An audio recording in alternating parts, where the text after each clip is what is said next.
Welcome to Life on Mars, the podcast of MarsBased, where we discuss technology, innovation, and entrepreneurship. And tonight or today, I don't know what people say on podcasts, we've got Jeff Dunham today.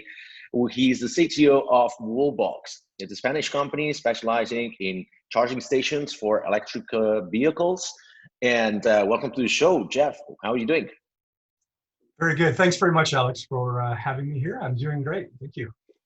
You've got an extensive background in technology. You've worked all over the place in different industries. Seems like you're the kind of person that goes exploring, or kind of like, I don't know if you get bored of a certain industry, but you've been working in a lot of them, and you don't seem to specialize in a certain industry. So can you give a little bit of your background? Because you lived in Macau, you lived in Gibraltar, you lived in California, now it's Barcelona. So you've been all over the place. Can you give a little bit of a background of who you are?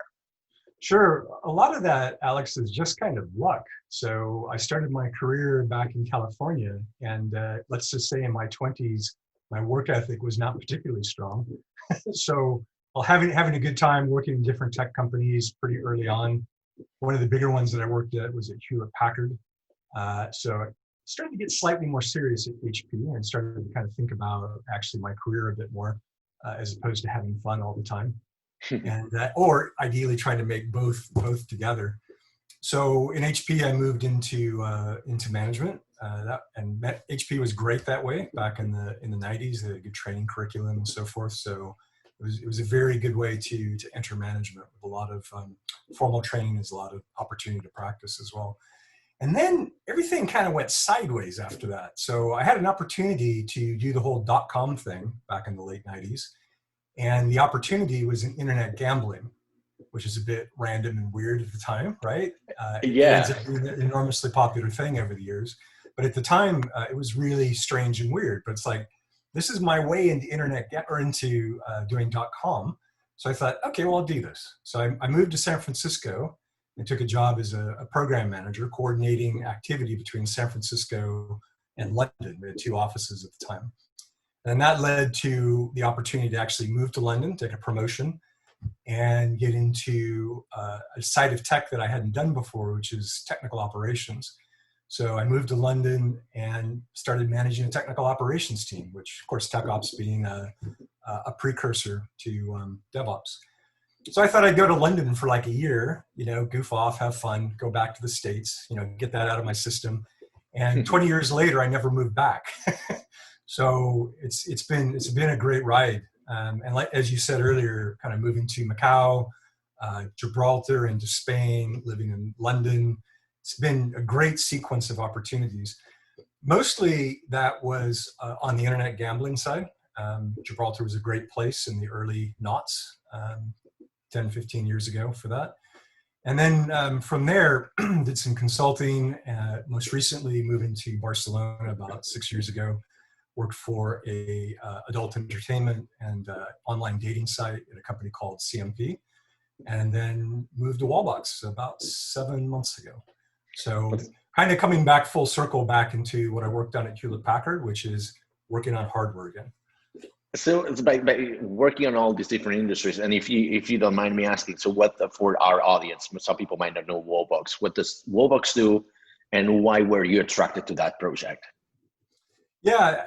When working at CMP, I'd been there for about 5 years and starting to look for some new challenges and new things to do. Wallbox appeared. I was contacted about it, started taking a look at it, and I'd say there are probably 3 things maybe that were pretty interesting to me about it. One is I really like working with a great salesperson. I don't really consider myself a salesperson. I'm a tech person, kind of. That would be the CEO, Enrique, right? Correct. And so meeting with Enrique, I thought he was, a fantastic salesperson. And that's, for me as a CEO, that's such a valuable trait. And I feel like such a complementary trait to some of the things that I bring to the table. I'm primarily an execution guy, technology guy, and having that, very strong salesperson is amazing. So that was the first thing.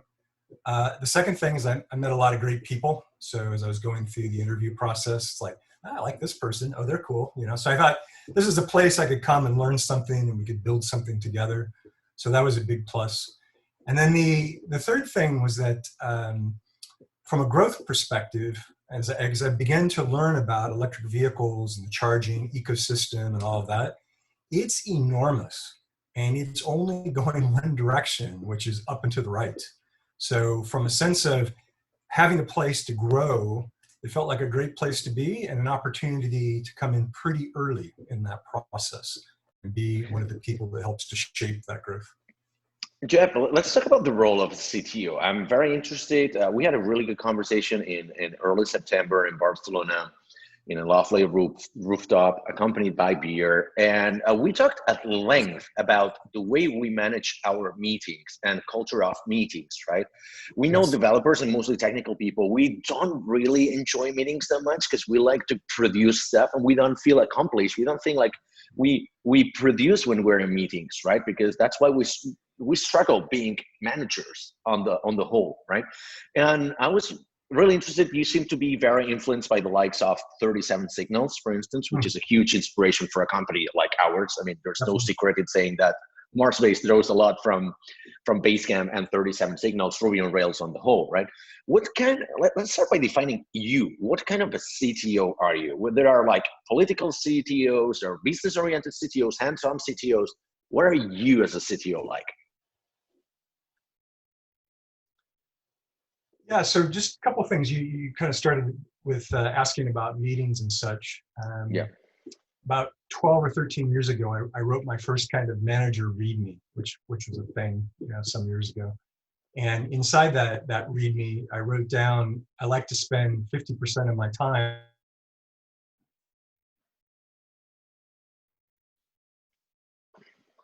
contributor work. And if I don't have an opportunity to do that, I start to get uncomfortable with my work I'm doing with myself. So I take great value from actually doing hands-on work. So even going back 12 or so years ago, I was like, okay, I'm only going to spend like no more than half my time in meetings. And as I've gone forward, I've kind of stuck with that over the years.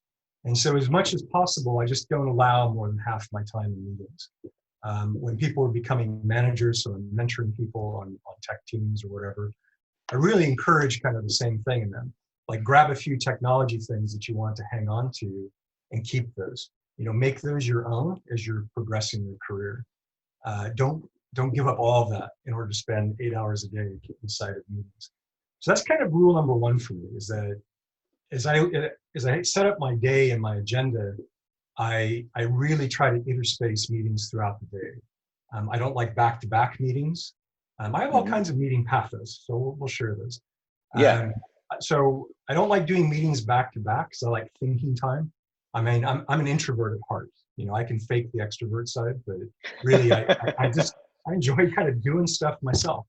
So before and after a meeting, I'm typically thinking about what I want to accomplish in that meeting. And then I'm in the meeting and actually interacting. And then after the meeting, I'm thinking about what do I need to spin out of this meeting? What kinds of delegation, what kinds of leverage? Do I need to activate some workflows? I really value having that time right before and after the meeting because I feel like there's a much more focused output as a result from that.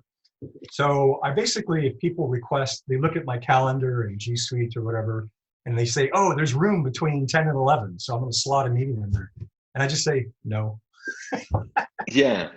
So what happens is that my meeting load gets pushed further and further forward down the week and perhaps into the next week, because there's exceptions, but pretty disciplined. Once I get up to 4 or 5 hours of meetings in a day, I'm pushing into the next day or out into the next week. And I just say no. Now sometimes there's priority things that happen and I have to use somebody else and all that kind of thing because it's the boss wanting a meeting or whatever, a key client or something. But this takes a lot of discipline. Before we go into that, I'm really interested in this README, right? I know some people at I think Stripe. People at Stripe had the first work with me playbook. I think it was like they hired a CPO or somebody like that and kind of introduced that culture. Maybe probably comes back from the early days of Google as well, because I might have read it also in one of the Google books. Where did you get the inspiration from, and what does that document contain? Like, it was only the meetings part, or was it very detailed of, hey, this is how you should address me, this is how you should CC me on the emails? Like, how exhaustive was it? Yeah. First off, I'm fairly sure it started as the incoherent ramblings of a madman. That was probably the first pass on it. Like, I don't want to go to so many meetings, period. That was it. One Yeah, liner. yeah, this is my reaction to pushback. Great. I don't know where I originally took the inspiration from that from. I remember it was a meme, and it had to be pre-2010. And I don't remember where I read it exactly. All right. But I thought, oh my God, this is so efficient. So if I just write down how I like to work and just give it to people, people who are more visually or reading oriented can really benefit from that, as opposed to people that are auditory oriented who are learning, more from listening and talking as opposed to reading. As technologists, guess what? They tend to be pretty good at reading. And so that's probably maybe a more effective way to communicate with some people. Ideally you want both kind of. And so I started writing it, just kind of rambling, kind of a bunch of ideas and such. And then I've kind of stuck with it over time. I've gone into different companies at different points. I've written it, I've rewritten it, written it in a different style. One of the first things I did when I came into Wallbox back in April of this year, that was one of the first blog articles that I wrote internally. I did two, actually. I did a culture and values document, and I did a README document. And those are the first two contributions that I put on a small blog that I have internally in Wallbox, just to be able to say, if you want to know more about me, and we're not going to get a chance to meet for a few weeks, here you go. There's a bunch of stuff about me. Yeah, because also it doesn't really scale, right? I mean, at the beginning, I don't know how many people you joined Wallbox when there were already quite a lot of people, but in smaller companies, you can tell the new hires, hey, this is the way I like to work. This is how we communicate. This is how, how you can approach me and things like that. But as, a company hits scale up mode or like hyper growth mode, then you're hiring 10, 20 people every week. And there's no human way you can explain all of this. Maybe you're having like group sessions or whatever, but a great way is to doing async, which is something that we're going to go into a little bit later, right?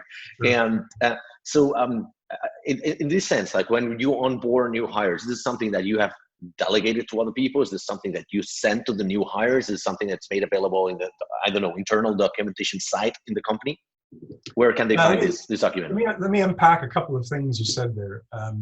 Speaking specifically at Wallbox, we do an induction day for new hires. And so that's kind of my first chance to interact with new hires coming in from all different parts of the business, not just the technology team, but from all different departments and parts. So I spend about a half an hour in that, just talking generally about the tech team and what we do and such at Wallbox.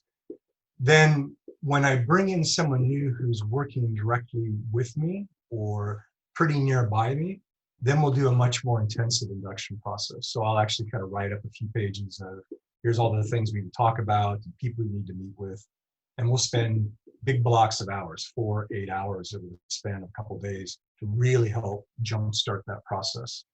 When I do that induction process, one of the first things I ask them to do is, when you get a chance, go read these 10 things.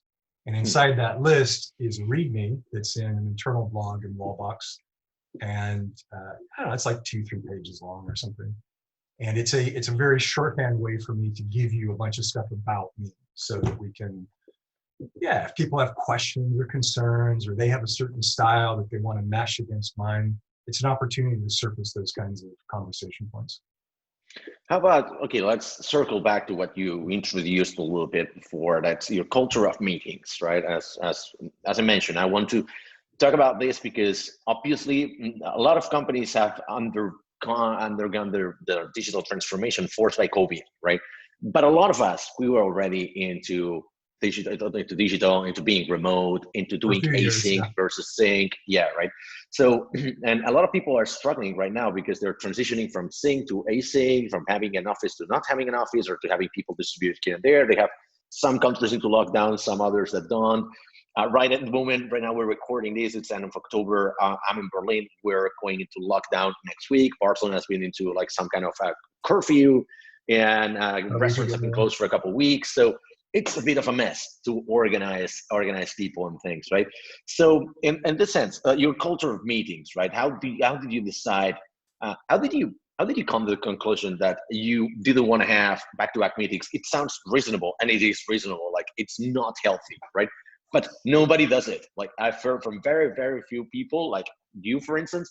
I limit the number of meetings I got per day, and I leave that amount of buffer time in between meetings because I want to prepare the meetings. As I said, I want to be able to work on the actionable items afterwards. So, how long did it take you in your career to come to this conclusion?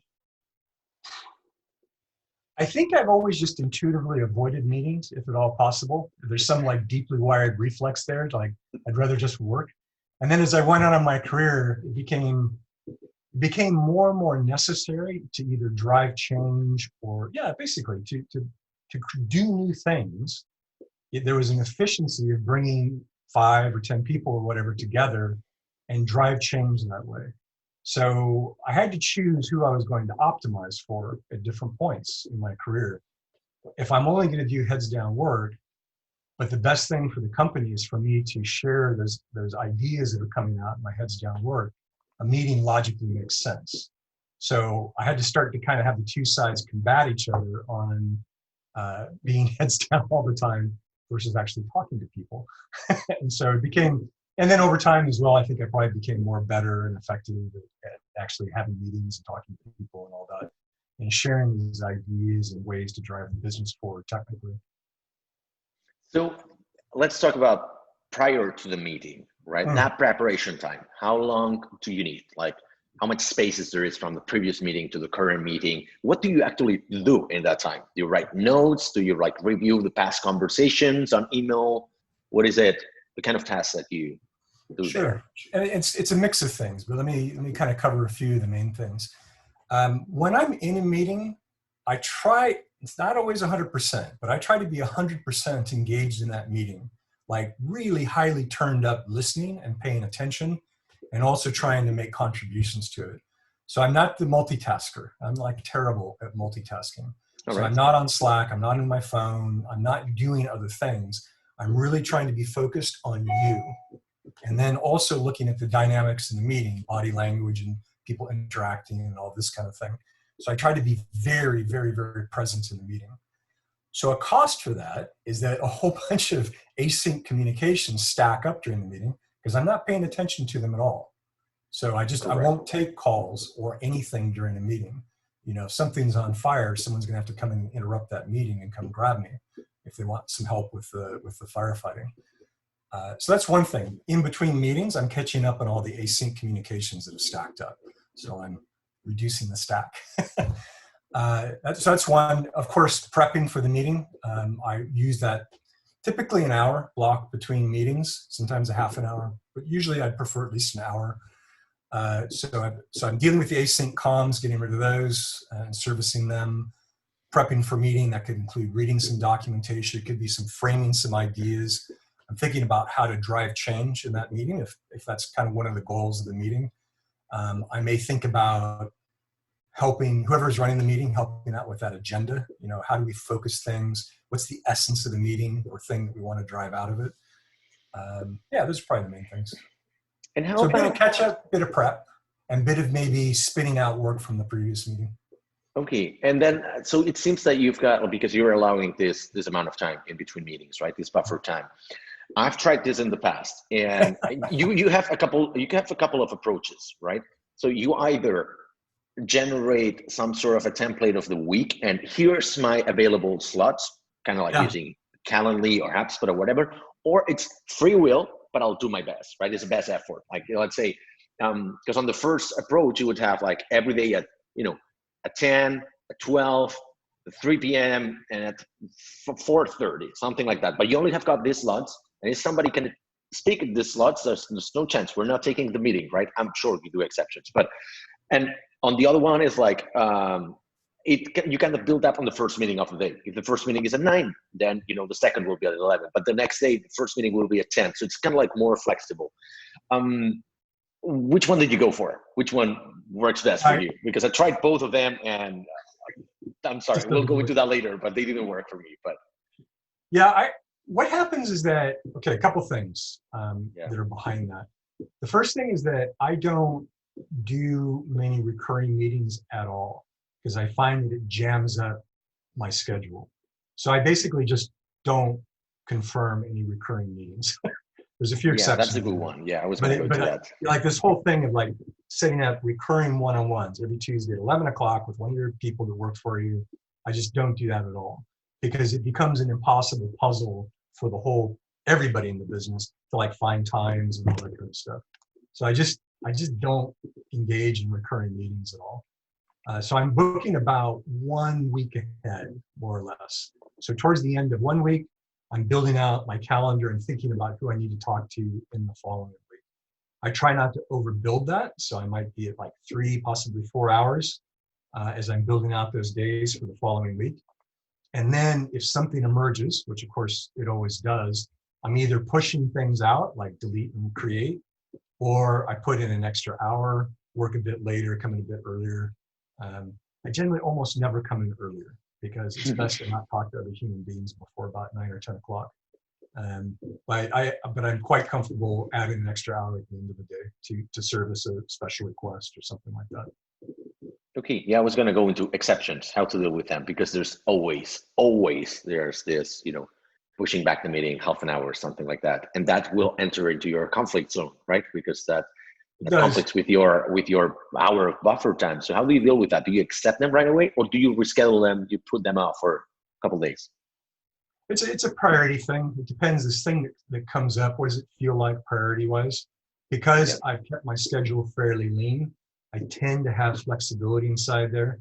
The classic one is that I'll have 2 1 hours blocked out with an hour in between, and someone will come into my schedule and block that hour in between, and then I'll just say no, unless it feels high priority, and then I do some swap and I'll push something out and that kind of thing. I really try to be, the flip side of saying no is I try to be very accommodating.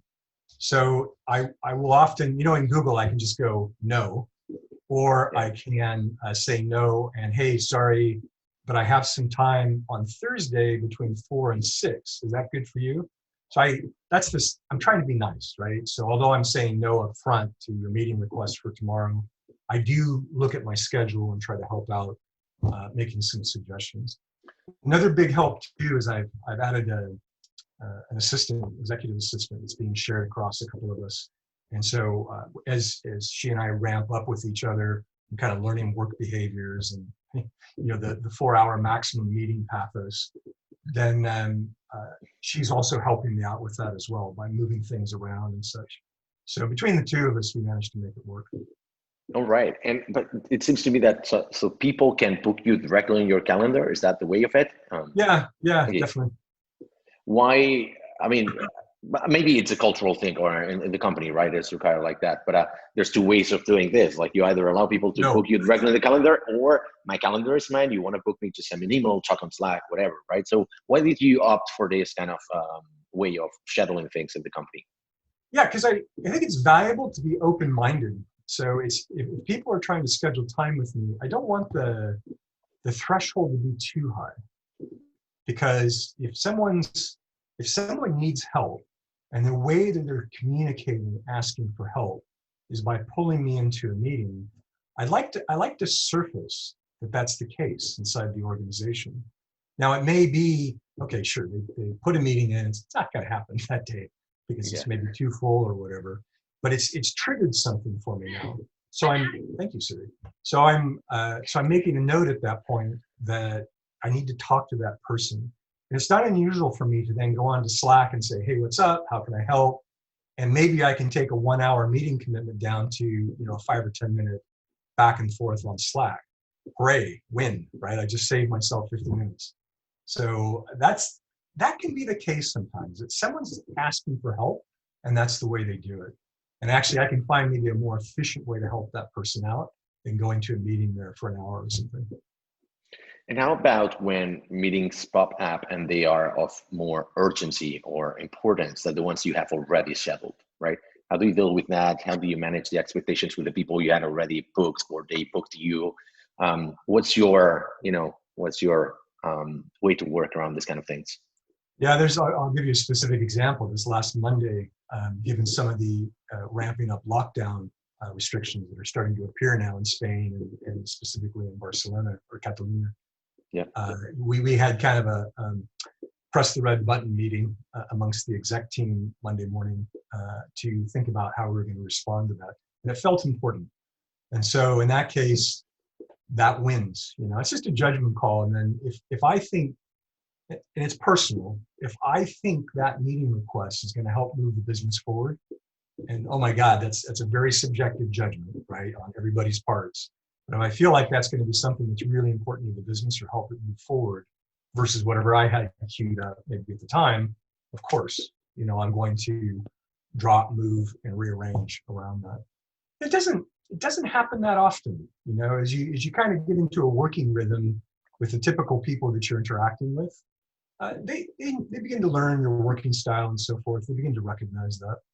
And, you know, I'm doing that, I'd say no more than 4 times a week, something like that. Am I shifting something around to accommodate that? What other advice have you got for running meetings? Is there something you do, like a maximum length of the meeting, maximum amount of people, no computers, or like a video calls always, like video is always on video calls? What are like good practices that you recommend to people in Wallbox? Yep. My view, my approach in a lot of this is quite maybe counterintuitive compared to like best practices, you know, you'll read about inside of a book. For one thing, like there's the one-on-ones, you know, I don't do regularly scheduled one-on-ones. For me, it's a pull-based system. You like everything I read is you must have one-on-ones with all of your direct reports. Yeah. So I don't do that at all. It's completely a pull-based system. If I feel like I need to meet with you because I'm out of alignment or I want to share some things, I will ask you to meet with you. And vice versa, if you need some help or you need alignment or whatever, you ask to meet with me. We might go by a month without having a one-on-one with each other. Mm-hmm. We might go 2 days, depending upon what's going on. I find Slack is a phenomenal substitute, and async communications is an amazing substitute to keep ongoing constant alignment between people or a group of people. The other thing is that I value flow much more than agendas. So when I go to a meeting, I expect someone to have some idea of what they want to accomplish. And when I start a meeting, if I'm the person running it, I will state that very clearly in the meeting. This is why we're here. This is what I want to take out of this. And maybe a few other details around that.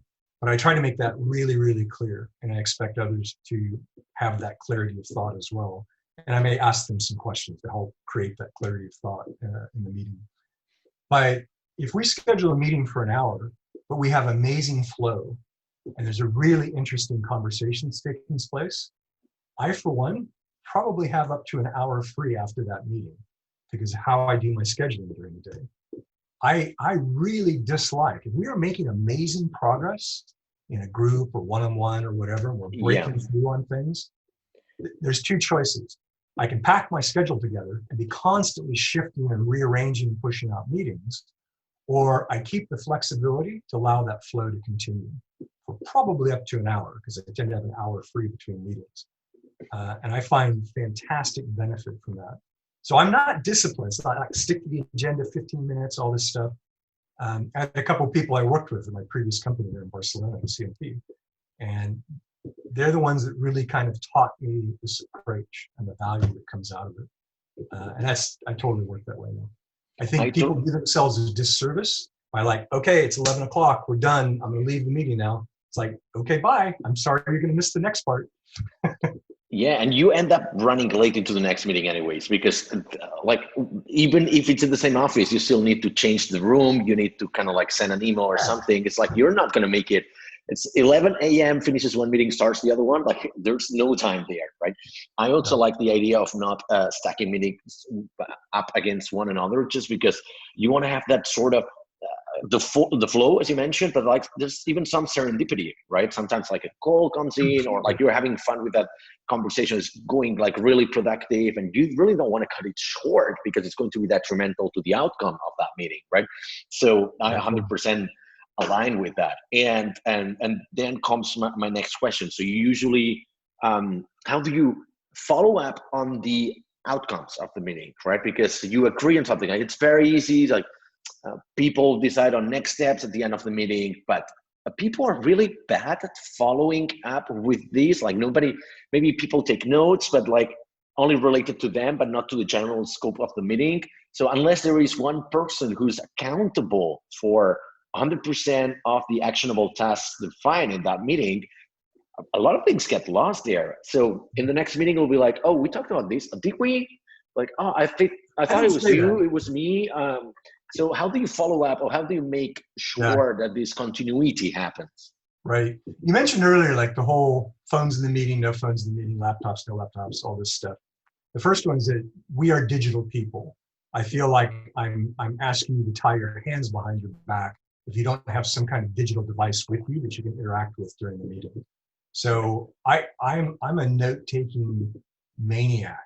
So I am constantly taking notes, and I, in part, am keeping track of my to-do list. I'm also keeping track of everybody's in the meeting's to-do list. So while I expect a level of independence and autonomy, especially for more senior people inside the meeting, to be grabbing things that sit within their sphere of ownership and taking those.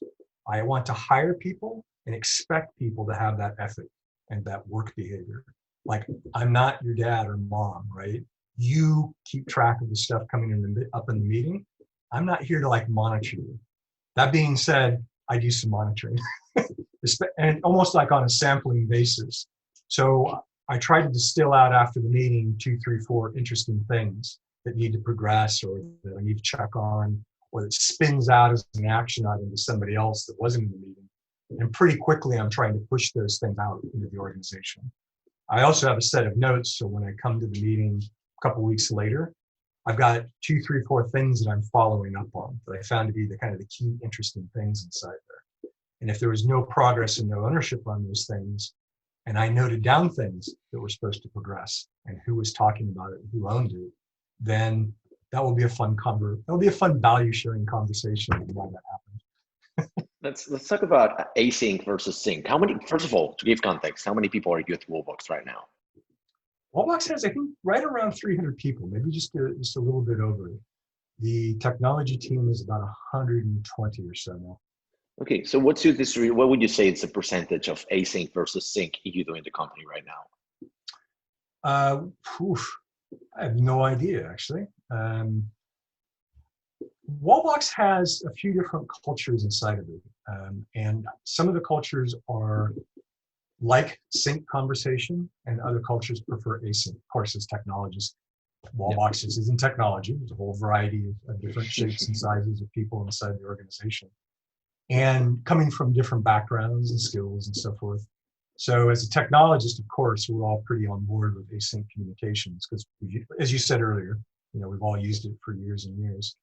But certainly, a lot of other people feel like a meeting and calling a meeting is the right way to synchronously progress change or to review things or whatever. And so I have no sense of that. I mean, me and the people around me use Slack a lot because otherwise that wouldn't work well with me. So in that sense, I think that it's probably some, call it top-down, lead by example, top-down, you guys need to work this way. Probably a combination of those things. And there are other people that are forming communications islands like that around the organization that have a preference of sync versus async. As a percentage, I have no idea. There's I know Slack has stats that I've seen. I've looked at them briefly, but I've not looked at it lately to see adoption. My guess would be right at the time of COVID and forward, the first lockdown. I suspect Slack usage has been up and to the right from that point on. Yeah, correct. I mean, for instance, for us, it's pretty clear. As a service company, we're mostly async when it comes to internal staff in the company, but then when we're working with clients, it's mostly sync. Even though a lot of the clients, because they're technical, we got clients like 9 hours apart because they are in the West Coast in the US. We got a client in Australia, for instance. So those are extremely async, right? But it's not always easy. But it's pretty clear. The distinction is pretty clear, right? It's like internal stuff, or with these clients, it's async. These clients, it's more sync. But in your case, it seems that you have these two cultures coexisting in the company, and there might be different departments. Let's say like maybe product is sync and technology is async. How do they not clash? Like how do you make them converge and work together? Who gives in? We do, and there are clashes, and there are style differences for sure. Um, part of it is that, yeah, that's a good question. I think part of it is that COVID forces certain behaviors. So it's going to be offline more often than it was before, especially if we enter another lockdown and such. Part of it is, how do you drive things best forward for the business overall? So if you kind of look at yourself, look at the people in the meeting and say, I need to change my behavior here, my preferred way of working to be different in order to progress something. This is especially true, like with your example earlier on dealing with certain clients, for example, external to yourselves. If that's the best way to move the business forward, then we give in, right? We have to, in order to be able to advance, because we're all going to be different styles, different approaches to things. Of course, as a technologist, like, okay, I'm going to think the async approach is right and efficient and all of that. But other people will take great value from around the table, face-to-face, not virtual, real face-to-face communications. And those people are absolutely right. There's extreme value, but there's also extreme expense to doing that kind of meeting. And so it's also maybe helping people understand the cost versus the benefit of the cost intensity of synchronous communications, especially face-to-face. And adding up to that, just because we are in war times, right? Ben Horowitz would describe it as the war times. There's a CEO, wartime CEO, peacetime CEO. Right now, we're into war times, without a shade of doubt. People would be a little bit more pushy to be more sync, right? Because I don't know if it's your case, but a lot of companies have been more affected by COVID and whatnot, and therefore they're tight on budget, they're running out of investment, they're not meeting their goals, their metrics are going down, or they're just like stalling, and therefore they feel like, this is not working. Let's forget about this sugar-coated startup bubbliness, and let's go into, I need to be more pushy. I'll push the development team because I need to meet my marketing deadlines and my and my goals, right? Which might be good for the short term, but it's detrimental in the long term. How do you deal with conflict in that way? Like when a conflict arises just because somebody is more sync or more pushing communications, or in meetings, and you said there's another culture in Wallbox that they are not comfortable with this approach. How do you deal with that? Who intermediates? Like, how do you resolve the conflict there? I think it really helps to hire adults, might be one thing that's quite useful. Good luck with that.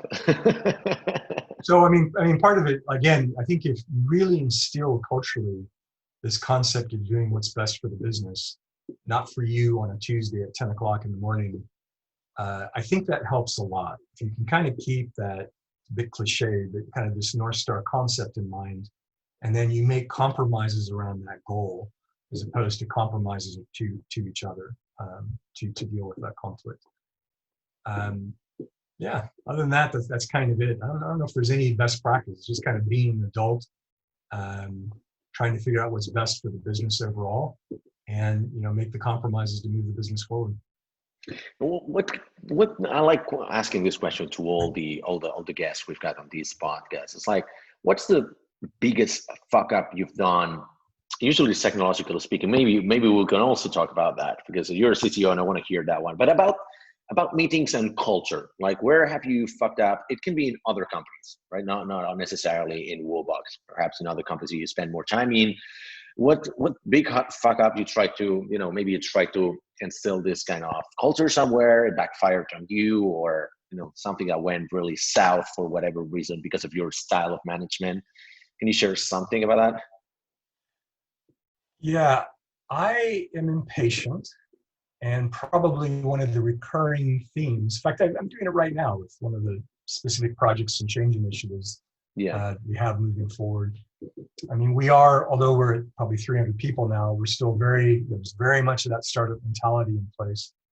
And I'm rushing a particular project right now. And I actually had to kind of take a deep breath last night, and I won't get into the specifics of it, but slow that down a bit, because it involves some organizational change and moving people around between departments. And we have this phenomenal business opportunity that's right there, right in front of us. And I want to jump on that business opportunity that's right there, because it involves a lot of interesting engineering and building things and things that technology is good at. And I had to really kind of step back last night and say, yeah, Jeff, you're pushing this way too hard. You need to bring people with you on the journey more than you're doing right now. And that of course is a recurring theme. And I've had this in coaching and feedback sessions in my past in my career, where I'm jumping to a conclusion and I'm not bringing people with me on the journey to that conclusion. You know, I'm sitting in my individual contributor time in my head, figuring out what needs to be done, but not everybody's shared in that space. You know, not everybody's participated in that process. So I need to figure out how to externalize that thought process and bring people on that journey with me that I went through, maybe thinking it through a couple of days ago. So that's probably the biggest recurring error that I make right now, is trying to, you know, maybe push something too hard or too fast. And take a deep breath. This is the goal. Okay, what do we need to change? Who are key people involved in that change? And bring them and make them passengers or participants inside that journey. And how about, because one thing we mentioned that in the early beginning, right, of the episode, is that you have been working in very different sectors, like entirely different sectors, but there must be this one thing you learn in one of them that you have adopted throughout your career. Like there was like a tipping point from this thing I learned in this sector, I've always been applying it. It's always worked in the rest of them. Is there something like that in your management style or the way you approach meetings and company culture? As in, like perhaps when you were working in the gambling industry, right? And so this is something you learned there that you have applied all the way onwards, or in any other industry in particular? Yeah, this is a bit hard. Just one thing that really flashbacked and popped into my mind when you said that, in about 13 or so years ago, I was working in an online gambling company, and we were having cash issues. We were about 6 weeks from bankruptcy, I think. So we had about 6 weeks of run rate in the bank account. And we were debating making some changes in our gambling systems that we had. And I felt like something was both difficult and inappropriate technically. And so I was being very principled. I was putting my principles first, or my technical or ethical philosophy first, and the business second, and business survival and so forth. And I had a very, very wise CEO say to me, Jeff, do it, or I'll find someone who will. And I thought, and that really stuck with me. He had other really good bits of advice. I had a great boss for a couple of years there. Mm-hmm. And that advice has really, really stuck with me. Kind of two aspects of it. One is keep the business first. Like, don't do stupid, crazy things. Don't do unethical things, or whatever. Of course, you know, safety comes first and all these kinds of things. But the business survival needs to come first, rather than, you know, this framework, you know, this box in which you live, right? So put the business first, not yourself first, if at all possible. That's the first thing. The second thing is recognize critical priorities. So what I didn't do at that moment was that I didn't hear the desperate circumstance that the business was in. I heard it intellectually, but I didn't really feel it. And the pressure that the CEO must have been under from shareholders and from everybody, right?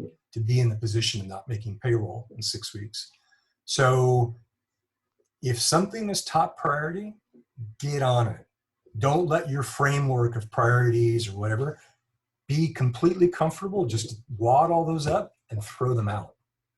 Because if there's something critical that's right there, get on it, right? No exceptions, nothing. Get on it. So how did you evolve to be a person that understands business? Well, from technical standpoint, right? A lot of CTOs, they're maybe less experienced CTOs, let's put it that way. They're more like, yeah, I want to care about the technology. I don't want to care about business. I don't want to care about fundraising for a startup. I don't want to do sales, something like that, because I want to focus on technology, which is like, dude, like if there's no money coming into the company, there's not going to be technology, right? So I was that guy. Yeah. Okay. interestingly enough, so how did you transition to, when did you accept the business is part of the equation in your life? Yeah, sure. I mean, that moment was quite a critical inflection point for me in understanding that. I've been very lucky in my career. I've had these weird opportunities to go sideways where I probably was hired to own technology stuff, but then I've ended up being asked to go do other stuff. Underneath what I enjoy doing is building things and solving problems. And as it turns out, those two skills are pretty transcendent in a lot of different areas because I can go into a new market potentially. Let's say we wanted to expand in Japan, for example. So I could go into Japan and I could build things and I could solve problems from a business development perspective. Don't ask me to sell things to certain people. That's another problem. But certainly the figuring out how to build something up in that market, the skills that I've developed over time transcend technology specific. So that's maybe the first thing. These sideways paths that I've had in my career have really, really helped me out in that perspective. So for example, in the early 2000s, in the early noughts, I had an opportunity to do Asia business development for a year for a gambling company I was working for. It was from a technology angle, but I was working in different Asian markets. Like I was in Thailand trying to develop a lottery system to sell to the Thai government, for example. And I met with the brother of Thaksin Shinawatra, I don't remember his name, but he was the prime minister of Thailand. So here's Jeff, like a total punk, technology guy who's sitting, in this banquet room talking to the brother of the prime minister, trying to convince him that we should do this small gambling company in Gibraltar should do a lottery system for Thailand. So those kinds of experiences build other skills. And how about like when there's, when there's conflict between different departments? Let's put not an extreme example. I think it's like everyday example, right?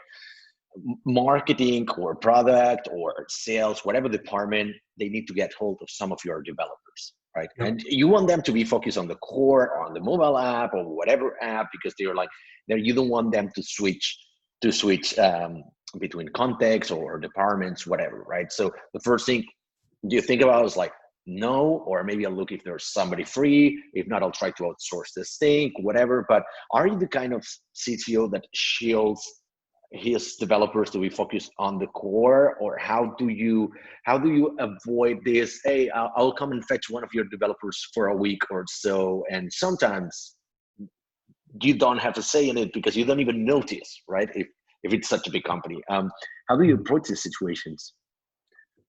Yeah, that's a really tough one. And I've worked in different organizations that have different cultures over time. You have to bend your approach to the culture that you walk into, and then start to nudge it, or like I was saying earlier, bring people on the journey toward moving towards a culture that you generally agree that you want to have in an organization. Yeah. It is a very recurring theme in different companies that I've joined over the years. This is probably startup number 7 or 8 from now, where I tend to come in right at that point of scale up and high growth, and things are just right at the cusp of going absolutely insane, right? From we have so much to do, we just got a bunch of money, let's get going with stuff. And people don't really conceive how to scale that, and then anarchy ensues. That's a pretty recurring theme. So couple thoughts about that. The first thing is, as an executive team or as a leadership team in the organization, you need to have overall priorities and vision. Wallbox has probably done a better job of that than most of the places that I've worked so far. And I didn't set this up. This is something that was just kind of becoming present when I arrived. We do what's called overall business pillars, or technology or priority pillars that work across the business. So when I came in, there were a lot of different projects we wanted to do, going a lot of different directions. And this pillars or key priorities process was used to align the exec team and say, this is what we're going to do. That was really powerful, because by having that on day one when I walked in, I had this thing I could point to that says, I'm sorry, Mr. Marketing person or Mrs. Salesperson, we're not going to do your thing because it's not on this list. So I was able to use that to really clear a lot of the noise out and just focus us on the high priority items. and bring a lot of realism into what we could actually execute and do. So that was really useful. And one of the first times I've had that kind of walking in the door. I've ended up kind of creating something like that down the road. But so that was really useful. And the executive team, a lot of the business leaders accepted having that because it was led by the CEO in part. And it was a good idea too. So then we got really conformant to those key business priorities. We threw out and blocked and turned off all kinds of other stuff in the organization, perhaps quite high value stuff, but nevertheless, it's not what we'd agreed to do. So a bit anti-agile in that sense. Like we picked a list, we're executing against that list.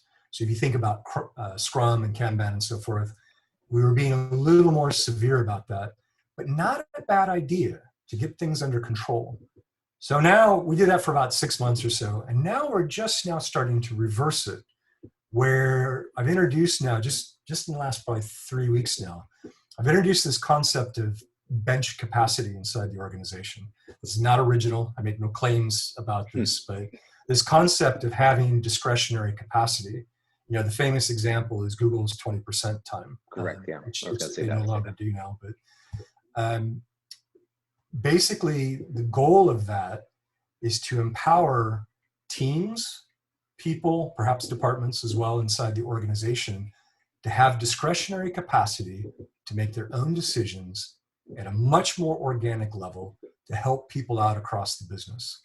So rather than taking 100% of, well, almost 100% of people's time and allocating it to these very broad, top-down, business prioritized key pillars, as we're calling them, make that 80% of people allocated to those, and then 20 or 30%, whatever the percentage should be, focused on kind of discretionary. Your example earlier, you know, someone comes over from marketing and says, hey, I need a microsite to go do something. Empower that team, that leader, that individual on the team to have their own discretion and do their own discovery process on, is that the right allocation of my time to help somebody out? Because if we don't do that, and if we don't build that judgment and capacity at increasingly lower levels of the business, then we're not going to be successful scaling. We have to get people that are thinking like business people and being able to make trade-offs and all that, and have that judgment as opposed to relying on someone to tell them what the priorities are. So we're just now starting to go through that transformation now. Okay, so, but allow me to doubt that, because it sounds marvelous, it sounds fantastic, it sounds like a great plan when you're on peacetime. But wartime, or most importantly, hyper growth, right? You're a company going into hockey stick growth. And that's where a lot of people are coming into the company. They are new. You're bringing senior management in that they might come with their principles and handbook that make direct conflict with what you're doing, or they're not so familiar with what you got in place. So the workflows and the procedures, they start to get not corrupted, but kind of like adjusted, more fluid, just because there's not somebody like being super strict about it all the time, right? So in hypergrowth, are you still able to keep that in place, or is that some wishful thinking over there? And how to ensure it in hypergrowth? Could be wishful thinking. I don't know. I mean, we're going to try it. At heart, I'm not a highly structured person. I'm much more experimental in my approach to things. So we will go through this, and it is a grand experiment in some ways. My guess, and this is probably intuitively obvious, some people will thrive at doing that, and others won't. And we'll have to kind of move around, different management styles and different leadership styles based on different kinds of groups. That's going to be the most logical outcome. Some teams will thrive in that kind of environment. There's a couple key enablers to that. One is, we just rebuilt a lot of our management leadership layer inside our software group, for example, in Wallbox. And I thought about, in general, the kind of question that you've asked, how do we scale now the software team underneath these people that we've hired? And for me, the key way of doing that was hiring to certain cultural attributes. So if I've got the culture right and the kinds of people that we've hired, So if we've properly screened, properly identified, and more or less pulling in people with certain cultural attributes, I'm kind of relaxed about it. So in other words, if we hire people that are data-driven in their thinking, then I kind of know that that team is going to be thinking about measuring themselves and thinking about outcomes and putting telemetry inside the code to extract business and technical KPIs if I've hired the person that is thinking about that kind of stuff. So number one is kind of hiring for culture and making sure that that culture is kind of consistent with what you're looking for. The second thing is that expect to make mistakes. So when you go into hypergrowth and you're hiring lots of people, you're going to make mistakes in that hiring. And that's not necessarily a comment on the type or the quality of person that you've brought in. You've just made the wrong call. You've misunderstood the scope of the role that you were envisioning as part of that growth process. You found the wrong person not meshing with the role you actually needed rather than one you thought you needed. So you have to accept that you're not going to be perfect and that you're going to make mistakes and that you have to be open to reshaping roles, to moving people around in the organization. If someone just can't adapt to where you need to go, then maybe that person has to exit. So you need to kind of think about all these options as you're growing, because it's not going to be perfect for sure. Perfect. We got to wrap this up. And as I mentioned before, we have every guest on the podcast to share, at least the technological or technical people, to share the biggest tech fuck up you've ever done. And if you can quantify it, like how much money was lost on that? Can be any company you work in. Like the most expensive tech fuck up you've ever done. Yeah, I have two, and they're both related to the database. Like, go ahead. I'll leave you share too. Like, we got enough time. So there's just like the database is the Achilles heel of any scaling or scaled internet business. Always. New architectures and stuff address a lot of that problem, but any big legacy stack that's dependent on, back in the day, Oracle, more recently Postgres or MySQL, you do something spectacularly wrong in that environment and everything goes away at that point. So there's been two events. March 31st, 2015, we missed, I'm going to say I'll take partial responsibility for it. Perfect. I like the fact that you remember the specific day. Oh no, I remember specific dates of certain really awful things. Great, go for it. So we actually deleted the entire production database because we thought we were attached to a staging database. It's like the classic error. So I'm in an environment, this is pre-DevOps and immutable architecture and all this kind of stuff. So we thought we were attached to a staging database, blow that database away, run some scripts, recreate it, pretty normal stuff in test or development environment. But no, we were attached to the production database, so delete everything. So that was fun. That led to about 14 hours of recovery, discovering backups that didn't work and all that kind of stuff. Very similarly, August 14th of 2007. Very database again. This time Oracle. The other one was MySQL. We managed to delete a customer structure to do it with addresses. And you'd think, okay, addresses, not a big deal, right? Well, because of the relational dependencies that we had set up inside the application, by accidentally dropping this one table, we managed to pretty much destroy the entire capability of the database because we got rid of all the relational integrity in that process.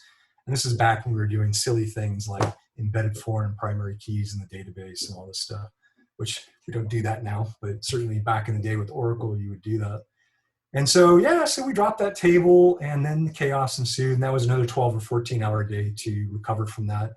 That one had the added benefit of not having redundant disk. And actually when we were trying to recover, we lost a disk, which made it even more fun because we actually added in spare disks into the system, but we had never bothered to actually set up the mirroring with them. They were all there, but running cold. So we thought that we could maybe split disks and do some recovery work, but then we had a disk failure while we were recovering, so that added another 4 or 5 hours. We actually ended up recovering the database from a staging server. We lost, I think about a day's worth of data, which in a high production, high volume gambling site was not that great. But by the next business day, we did have everything back online, and then we spent, the next week or so figuring out how to recover from that. So fucking database is all I have to say about that.